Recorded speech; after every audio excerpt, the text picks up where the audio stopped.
Hello everyone.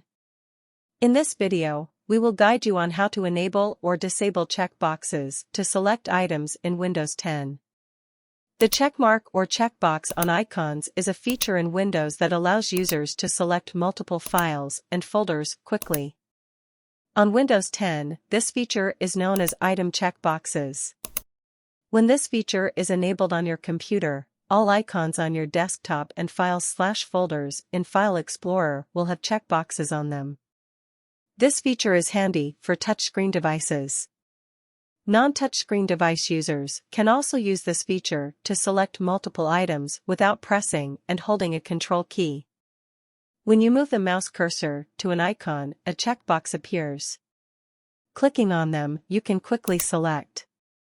By default, item checkboxes are enabled on touchscreen devices and disabled on non-touchscreen PCs.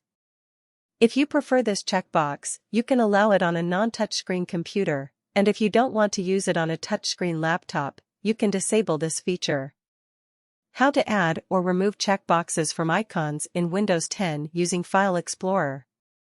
To add or remove checkboxes from icons in Windows 10 using File Explorer, press the Windows +E keys to open up File Explorer. Inside the File Explorer window, click View on the ribbon bar at the top. Select Item Checkboxes in the available options to enable the selection. If you wish to disable the Item Checkboxes feature on your Windows 10 computer, just uncheck the Item Checkboxes option. Let me know via comment how this video is. Do you like more videos like this? Subscribe to our channel, GearUpWindows. Goodbye. See you in the next video.